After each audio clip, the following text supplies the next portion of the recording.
क्या क्या अनिका सुरक्षित है? क्या अनिका वीआर तक पहुंच चुकी है?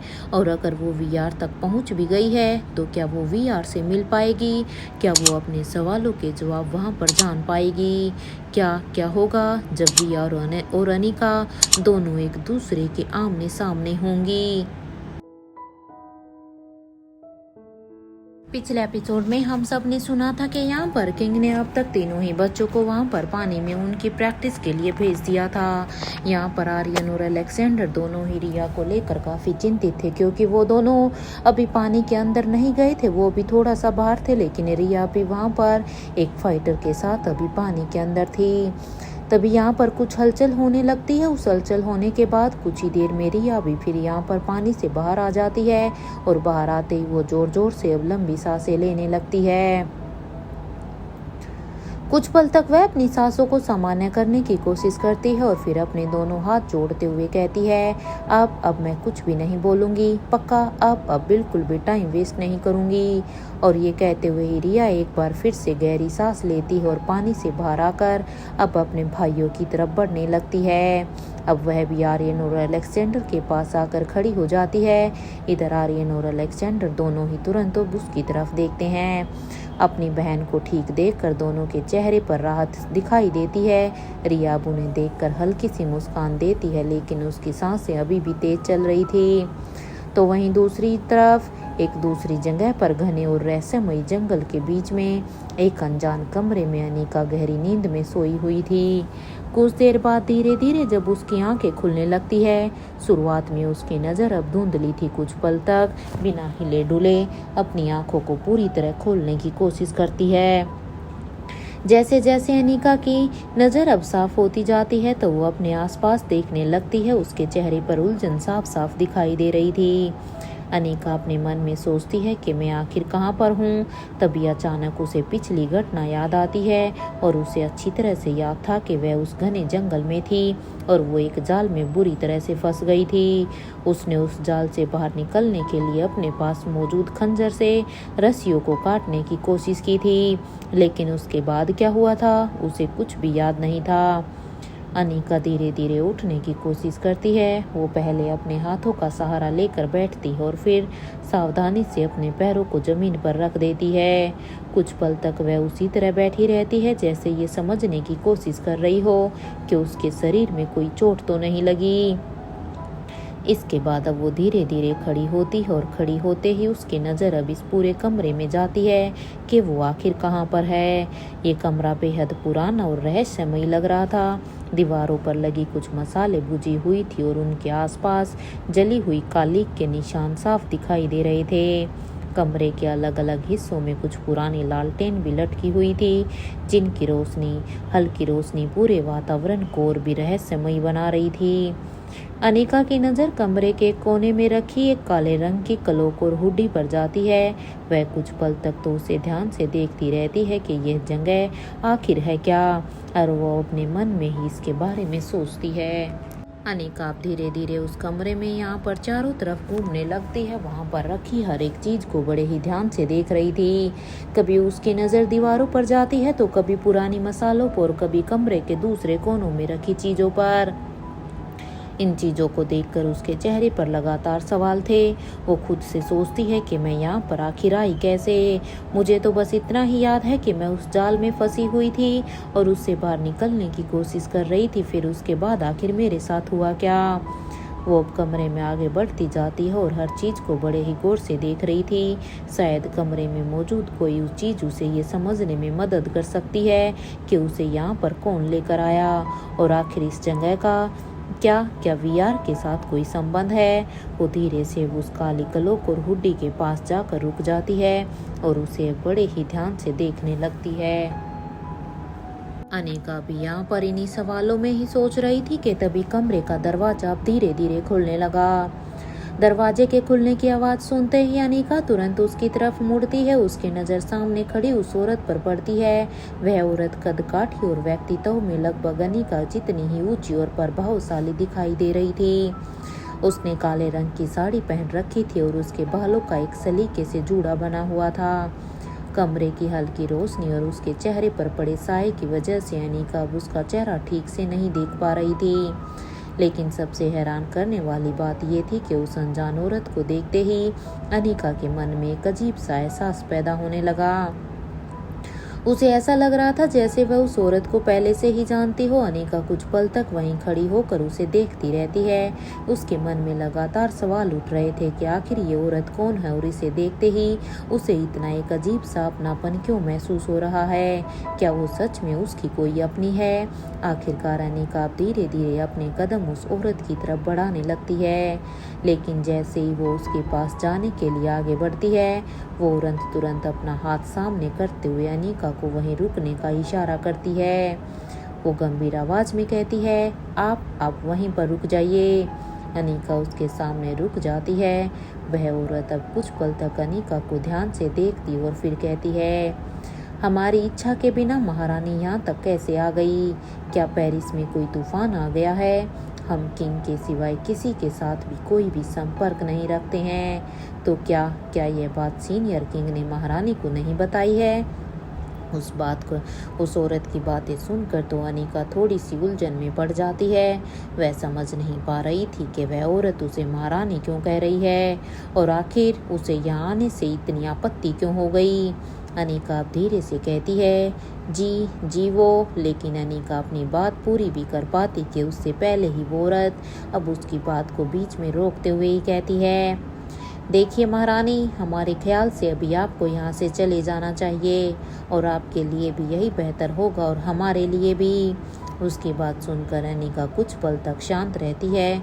फिर वह उसकी आंखों में देखने की कोशिश करते हुए ही कहती है, अगर मैं आपकी बात ना मानूं तो?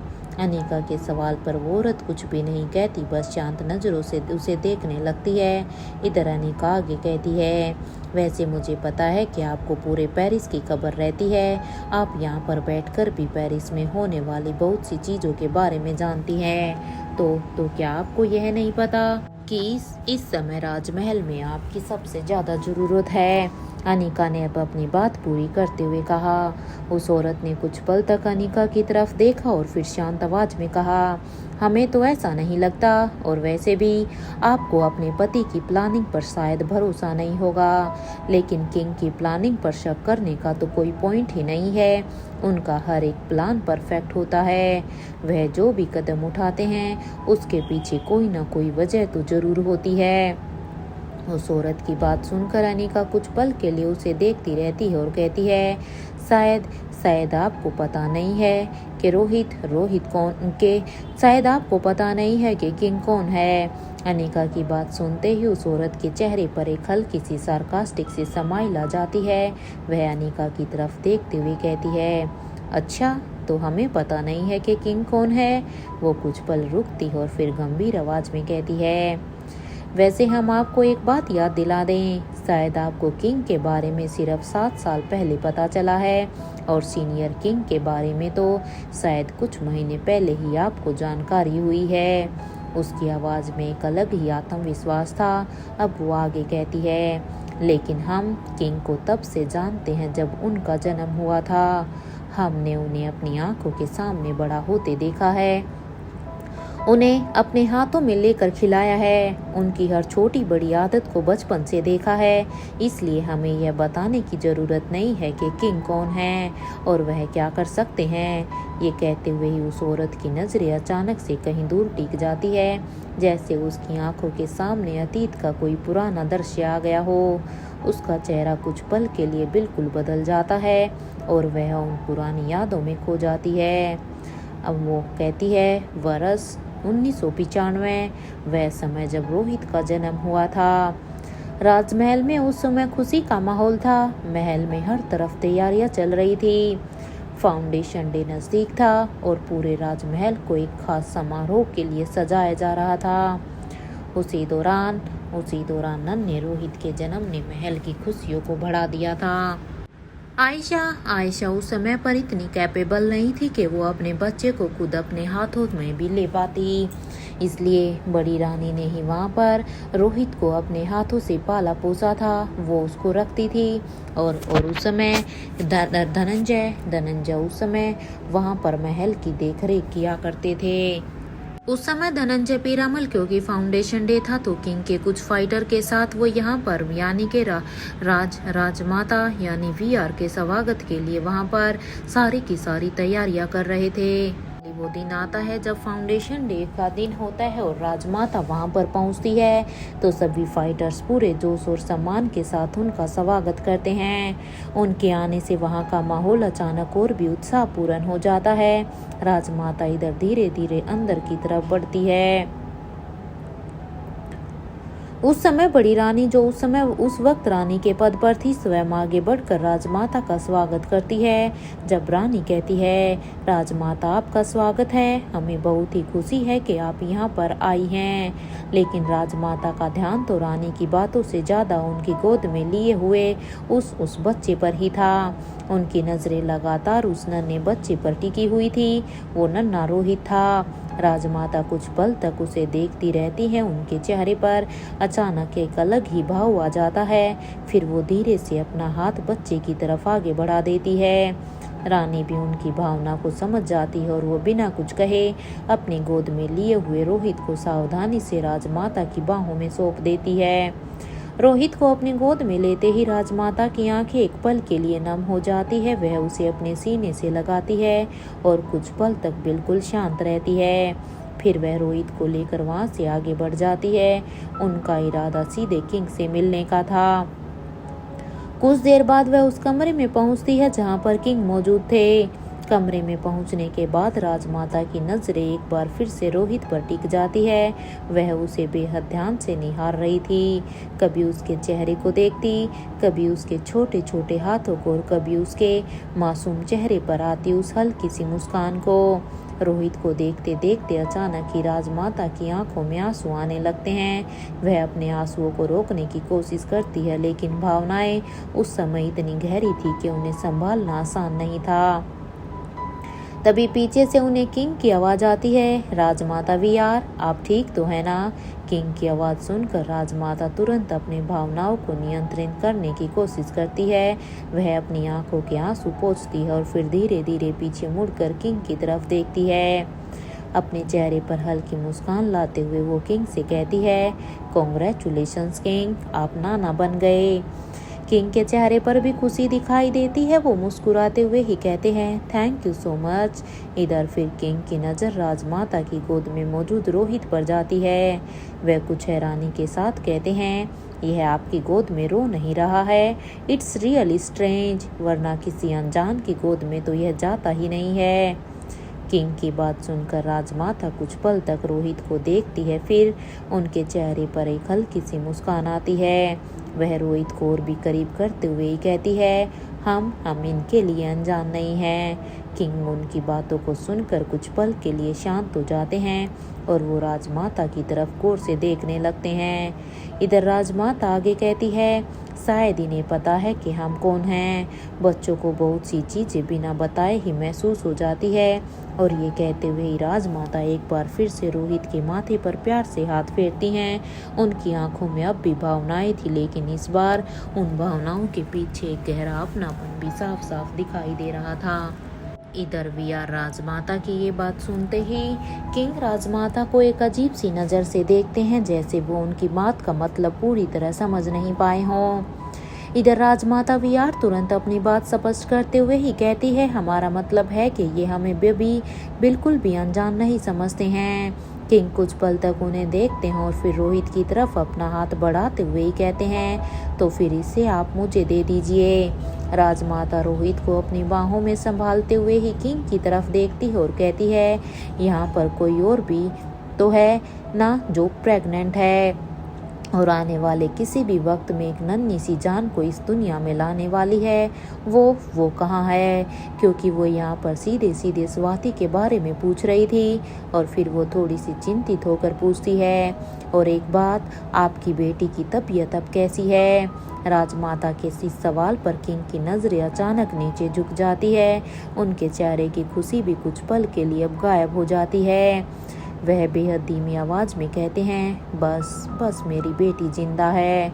किंग के मुंह से ये सुनते ही राजमाता का चेहरा गंभीर हो जाता है। वह कुछ पल तक उन्हें देखती रहती है और फिर धीरे से पूछती है, हमें उन्हें देखने की इजाज़त है? किंग तुरंत उनकी तरफ देखते हैं और कहते हैं, ऑफ कोर्स, आपको ये पूछने की हमसे ज़रूरत नहीं है। आप जब चाहें उन्हें देख सकती हैं, उनसे मिल सकती हैं। आप कृपया मेरे साथ आइए। और ये कहते हुए ही किंग आगे बढ़ते हैं और रास्ता दिखाते हुए ही कहते हैं, दिस वे। इधर राजमाता भी रोहित को अपनी बाहों में संभाले हुए ही उनके पीछे पीछे चलने लगती हैं। दोनों महल के एक ऐसे हिस्से की तरफ बढ़ते हैं जहाँ पर आमतौर पर किसी का भी आना जाना नहीं था।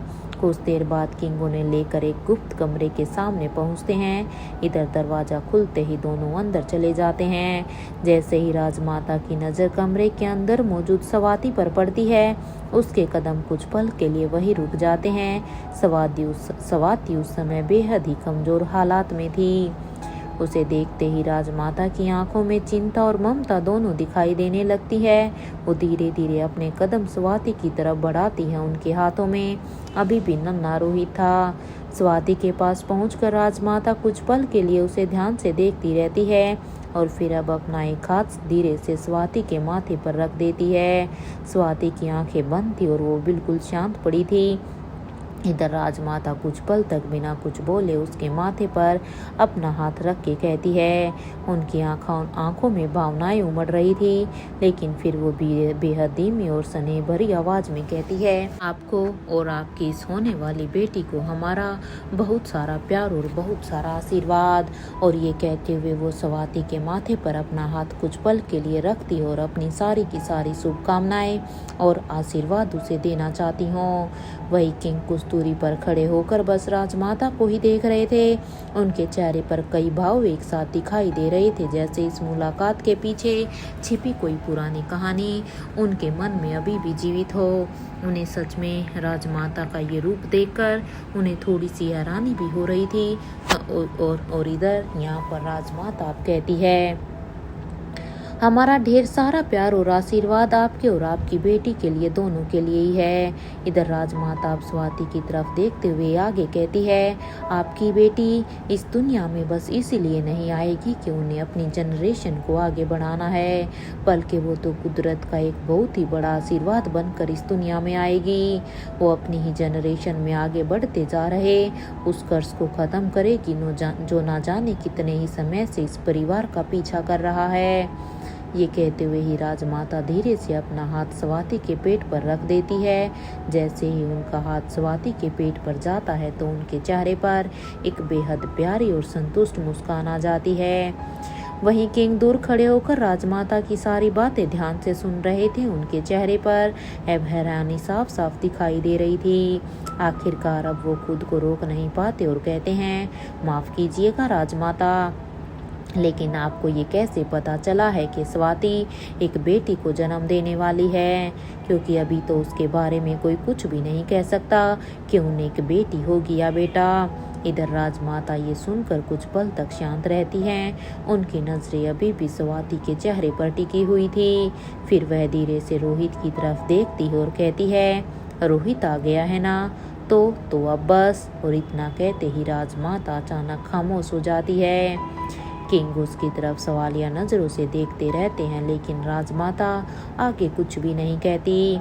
तभी अचानक स्वाति, जो अभी भी नींद में थी, वो हल्की सी हलचल करती है। वह जैसे किसी पुराने एहसास को महसूस कर रही हो। कुछ पल बाद उसका हाथ धीरे धीरे ऊपर उठता है और वह राजमाता के हाथ को पकड़ लेती है। अब स्वाति नींद में बेहद ही धीमी आवाज में कहती है, माँ। इधर स्वाति के मुंह से ये शब्द सुनते ही राजमाता की आंखें नम हो जाती हैं। वह प्यार से स्वाति के हाथ को अपने हाथों में लेते हुए ही कहती है, आप सही जगह पर हैं, ये आपका ही घर है। फिर वह हल्की सी मुस्कान के साथ आगे कहती है, और वैसे भी कहा जाता है ना, पहला बच्चा ननिहाल में ही होता है। ये कहते हुए ही राजमाता धीरे से किंग की तरफ देखती हैं। इधर किंग कुछ पल तक राजमाता को देखते रहते हैं। उनके चेहरे पर हल्की मुस्कान आती और वो कहते हैं, वैसे तो मैं इन सभी बातों पर यकीन नहीं करता हूँ, लेकिन हाँ, मुझे आपकी बात पर भरोसा ज़रूर है। राजमाता अब कुछ नहीं कहती। वो फिर से अपना ध्यान स्वाति की तरफ कर देती है। कुछ देर तक स्वाति के पास बैठी रहती है, कभी उसके माथे पर हाथ फेरती, कभी उसके चेहरे को ध्यान से देखती है और कभी उसके पेट पर अपना हाथ रख कर आने वाली उस नन्ही जान को महसूस करने की कोशिश करती। वहीं किंग भी कुछ दूरी पर खड़े होकर ये सब देखते रहते हैं। उनके मन में कई सवाल थे, लेकिन राजमाता के चेहरे पर दिखाई दे रही एक अजीब सी शांति को देखकर वो कुछ पूछ नहीं पाते हैं। इधर यहाँ पर कुछ देर राजमाता धीरे से अब स्वाति के माथे पर हाथ फेरते हुए अब कहती हैं, आराम से सोइए, अब आपको किसी चीज़ की चिंता करने की ज़रूरत नहीं है। इधर स्वाति नींद में उनका हाथ पकड़े रहती है, जैसे उसे उस पर्स में किसी पुराने रिश्ते की सुरक्षा महसूस हो रही हो। तो इधर अब यहाँ पर राजमाता स्वाति के पास कुछ देर रहने के बाद अब धीरे धीरे आयशा की तरफ बढ़ जाती है। जैसे ही वो आयशा के पास पहुंचकर उसकी हालत देखती है तो उनकी तो अचानक से आयशा की इस हालत को देखकर एक अचानक से रूह कांप जाती है। आयशा बेहद ही कमजोर हालत में थी। उसके चेहरे की रंगत फीकी पड़ चुकी थी और वो लगभग बेहोशी की हालत में पड़ी हुई थी। राजमाता कुछ पल तक उसे देखती रहती है और उनके कानों में अचानक वही पुरानी आवाज गूंजने लगती है, मैंने कहा ना, तुम मेरे बच्चे को जन्म नहीं दे सकती हो। देखो, तुम मेरे लिए बहुत ही अनमोल हो, मैं तुम्हें खोना नहीं चाहता हूँ। राजमाता की आंखों के सामने जैसे कुछ पुराने दृश्य घूमने लगते हैं। वह कुछ पल के लिए अपनी आंखें बंद कर लेती और खुद को संभालने की कोशिश करती है। आयशा को इस हालत में देखकर आखिरकार अब वो किंग की तरफ मुड़ती और गंभीर आवाज में पूछती है, क्या आपने इनके इलाज के बारे में कुछ सोचा है? किंग कुछ पल अब आयशा की तरफ देखते रहते हैं और फिर कहते हैं, जी हाँ, भारत में इसका इलाज है। ब्रह्मगिरी की पहाड़ियों के बीच एक ऐसी औषधि मिलती है जो शायद इन्हें बचा सकती है। मैं बस कल ही उसे लेने के लिए निकल रहा हूँ। राजमाता उनकी बात सुनते ही कुछ पल के लिए चौंक जाती है। वो कहती है, वहाँ आपको जाने की जरूरत नहीं है, वहाँ तो। अब इतना कहते ही राजमाता अब अचानक से खामोश हो जाती है। इधर किंग राजमाता को ऐसे देखकर उनकी तरफ सवालिया नजरों से देखने लगते हैं, लेकिन राजमाता अपने चेहरे पर आए भावों को छिपाते हुए चुप रह जाती है। अब यहाँ पर वीआर यानी राजमाता फिर से अब अपने सेंस में आती है और वो भी यहाँ पर अनिका की तरफ देखती है। इधर वह अब गंभीर आवाज में फिर से अनिका की तरफ देखकर कहती है, महारानी आप प्लीज यहाँ से जाइए, हम आपकी कोई भी मदद नहीं कर सकते हैं। लेकिन इस बार अनिका पीछे हटने के लिए तैयार नहीं थी। अनिका अपनी दर्द आवाज में कहती है, नहीं, अब तो मैं यहाँ से कहीं नहीं जाऊंगी, खासकर तब तक नहीं जब तक आप मुझे मेरे सारे सवालों के जवाब नहीं दे देती हैं। अनिका की बात सुनकर वह औरत कुछ पल तक बिल्कुल शांत खड़ी रहती है, फिर वो धीरे धीरे पीछे मुड़ती हैं और सीधे अनिका की तरफ देखने लगती हैं। उसकी आंखों में एक रहस्यमयी गंभीरता थी। वह बेहद शांत आवाज में कहती है, हम सिर्फ किंग के सवालों के जवाब देने के लिए ही बाध्य हैं। हम ना तो किसी रानी को मानते हैं और ना ही किसी महारानी को। उस औरत की बात सुनकर अनिका कुछ पल तक उसे ध्यान से ही देखती रहती हैं। उसके चेहरे पर अब हैरानी से ज्यादा जिज्ञासा थी। अनिका शांत लेकिन अब अपनी दर्द आवाज में कहती हैं, ठीक है फिर, मत मानिए, लेकिन मुझे एक बात बताइए, आप आखिर हैं कौन?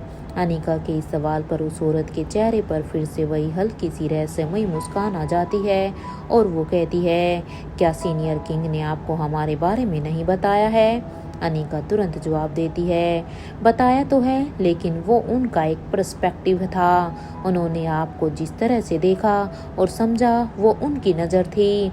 मुझे आपसे खुद जानना है कि आप आखिर हैं कौन। वो औरत कुछ नहीं कहती। अनिका अपनी बात आगे बढ़ाते हुए ही कहती है, सिर्फ किंग की एक रिक्वेस्ट पर आपने अपनी बरसों की तपस्या का फल उन्हें दे दिया। इतना ही नहीं, आपने अपने सबसे ट्रस्टवर्थी फाइटर्स को भी उनके हवाले कर दिया। आपने ऐसा क्यों किया?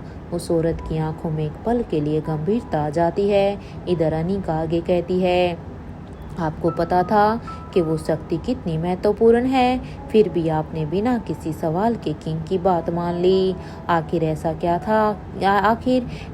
था कि आपने उन पर इतना भरोसा किया? अनीका के इन सवालों से कुछ पल तक कमरे में खामोशी छाई रहती है, लेकिन फिर अब वो औरत बेहद शांत आवाज में कहती है, हम आपके किसी भी सवाल का जवाब देना जरूरी नहीं समझते हैं।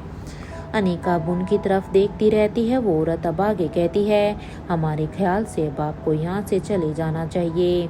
आप जाइए, वैसे भी आपके पास बहुत काम होगा ना, राजमहल को आपकी ज़रूरत है।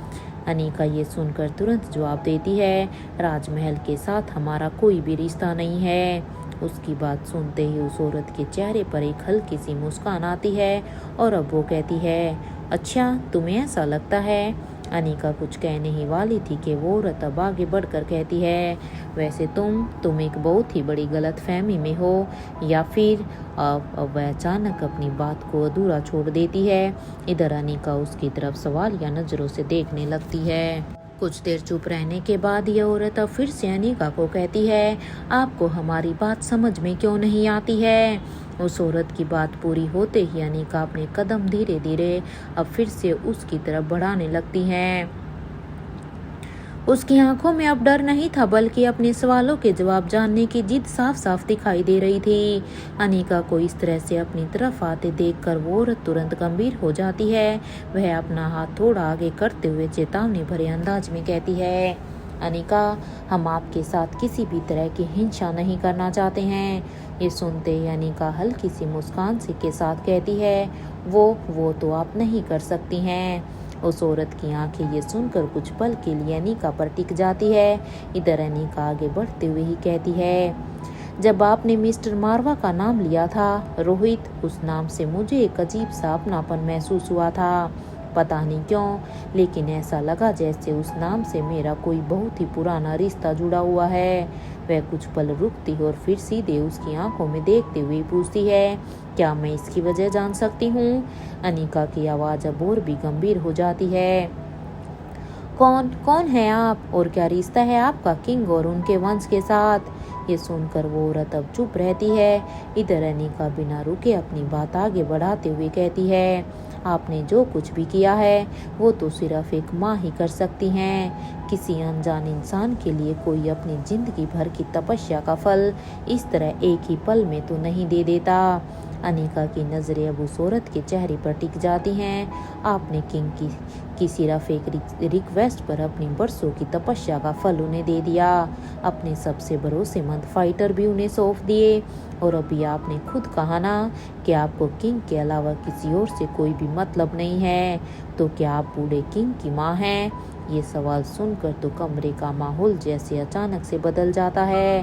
वह औरत कुछ पल तक बिल्कुल शांत रहती है।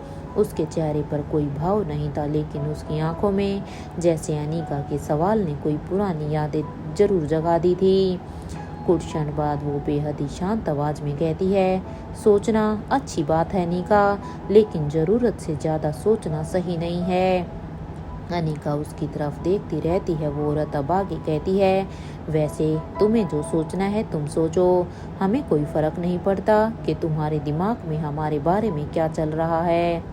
ये सुनकर अनीका तुरंत जवाब देती है, आपको तब फर्क पड़ेगा जब मैं आपको किंग के सामने खड़ा कर दूंगी। वह अब एक कदम और आगे बढ़ती है। फिर यहाँ पर किंग खुद आपसे सवाल करेंगे, और उस समय मैं भी वही रहूंगी, क्योंकि मैं खुद देखना चाहती हूँ कि आखिर आप कौन हैं और किंग के साथ आपका असली रिश्ता क्या है। अनीका की ये बात सुनकर वो औरत पहले थोड़ी देर के लिए बिल्कुल सिथर हो जाती हैं। इधर अनीका उनकी आंखों में देखते हुए ही कहती है, आप चाहें जितना मुझसे बचने की कोशिश कर लीजिए, लेकिन अब मेरे सवाल सिर्फ मेरे सवाल नहीं रहे। अब मैं इनके जवाब लेकर ही रहूंगी, और मेरे लिए ये जानना और भी इंटरेस्टिंग होगा कि आप फिर उन सवालों के जवाब किंग के सामने क्या देंगी। अनीका की आवाज़ में अब गुस्सा साफ दिखाई दे रहा था। वो अब आगे कहते हुए बोली, अब तक आपको बस बहुत रिस्पेक्ट दी गई है, लेकिन अब नहीं। ये कहते हुए अनीका तेजी से आगे बढ़ती है, और जैसे ही वह उस औरत यानी वीआर का हाथ पकड़ने की कोशिश करती है, वीआर बिल्कुल शांत खड़ी रहती है।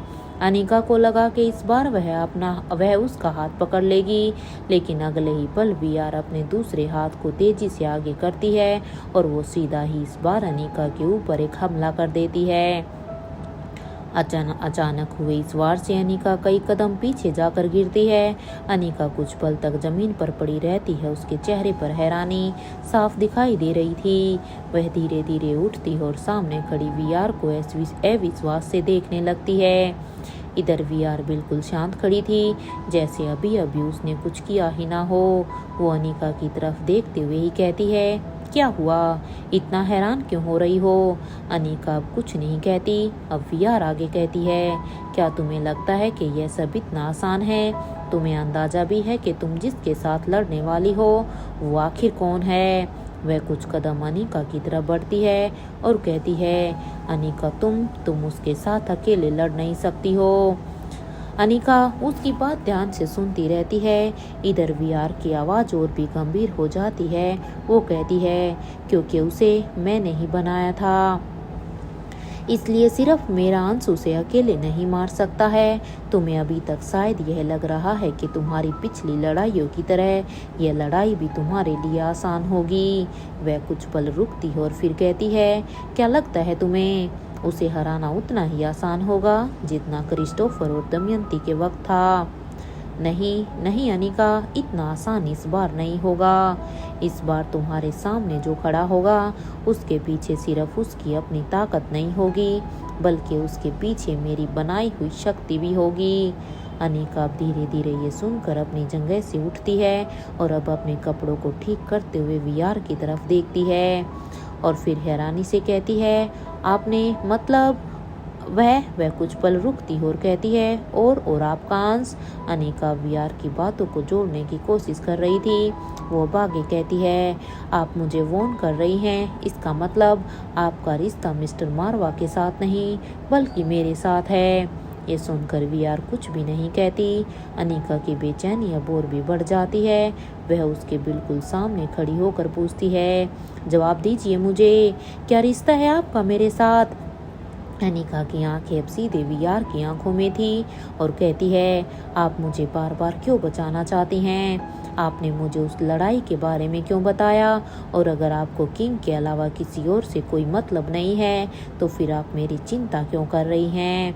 अनिका ये कहते हुए एक कदम आगे बढ़कर कहती है, आपने अभी अभी कहा ना कि सिर्फ आपका अंश उसे अकेले नहीं मार सकता, तो फिर आप आखिर मेरे लिए क्या हैं? ये सुनकर कमरे में फिर से कुछ पल के लिए खामोशी छा जाती है। इधर अनिका की नज़रें वीआर से हटती नहीं है। अब अनिका कहती है, प्लीज़ प्लीज़ मुझे जवाब दीजिए, आखिर आपका और मेरा रिश्ता क्या है?